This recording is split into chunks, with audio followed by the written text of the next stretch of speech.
रात गहरी थी। दिल्ली के ऊपर धुंध और धुएं का काला चक्कर घूम रहा था। सड़कों पर सन्नाटा था, पर हवा में किसी अंदर की शक्ति की गंध थी, मौत की, और उससे भी परे किसी और चीज की शक्ति। वो नारी जिसने देवी दुर्गा का अंश धारण किया था, एक इमारत की छत पर खड़ी थी। उसकी उसकी लाल साड़ी हवा में लहरा रही थी, माथे पर तिलक चमक रहा था। उसकी आंखें शहर की अंधेरी गलियों को टटोल रही थी। उसे बुलावा आया था एक आत्मा नगर से। पिछले दिनों से शहर में दर्जनों लोग बिना वजह गायब हो रहे थे। कुछ के समय मिले जिनकी आंखें खुली थी, लेकिन उसमें जान नहीं थी। पुलिस ने हार मान ली थी, पर जब अंतिम शव के हाथ पर आत्मानगर लिखा मिला, शक्ति समझ गई यह साधारण मामला नहीं है। शक्ति ने मुंह से एक मंत्र फुसफुसाया, ओम श्री दुर्गाय नमः। अचानक उसका शरीर स्वर्ण आभा से उठा और वह हवा में उड़ गई। वह पहुंची शहर के पुराने हिस्से में, जहाँ सदियों से कोई नहीं जाता था। टूटे मंदिर, जले हुए पेड़ और बीच बीच एक जर्जर दरवाजे पर लिखा था, स्वागत है आत्मानगर में।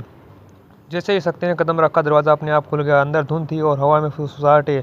हमसे क्यों दूर भागी देवी, हमें मुक्ति दो, हम अब भी बंधे हुए हैं। शक्ति की आंखें चमक उठी। उसने हाथ में त्रिशूल उठाया और कहा, कौन है जो मरे हुए लोगों की आत्माओं को बांध रहा है। अचानक जमीन फटी, राख के बादल से एक आकृति उभरी, तांत्रिक रुद्राक्षनाथ।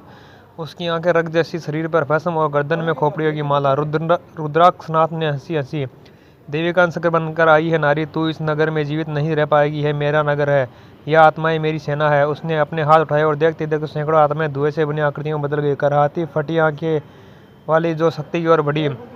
शक्ति ने त्रिशूल घुमाया, मंत्रोच्चार किया, जय माता दी। सोने जैसी ऊर्जा फैली और पहली लहर की आत्माएं भस्म हो गई, पर बाकी आत्माएं फिर से जुड़ गई, जैसे कोई उन्हें बार बार जीवन दे रहा है। शक्ति समझ गई आत्माएं मर नहीं सकती, क्योंकि शक्ति उन्हें रोक रही है।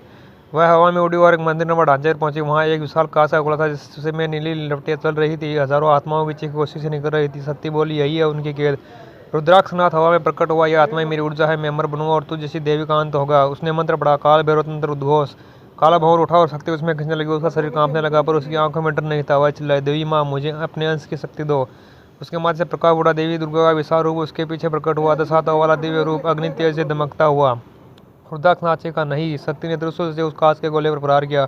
कांच टूटा, नीली लपटें फट गई और आत्माएं मुक्त होकर आकाश में विलीन हो गई। रुद्राक्षनाथ कमजोर पड़ गया, पर उसका शरीर राख बनकर बिखर गया। शक्ति ने आंखें बंद की और कहा, जो पाप दूसरों की आत्माओं को कैद करे, उसका अंत इसी तरह होता है। धीरे धीरे धुंध छटने लगी, आत्मानगर का अंधकार मिटने लगा। टूटे मंदिर से प्रकाश फूट पड़ा, हवा में शांति छा गई थी। ऐसी और कहानी सुनने का मान लिया हमारे वीडियो को लाइक करें और चैनल को सब्सक्राइब करें।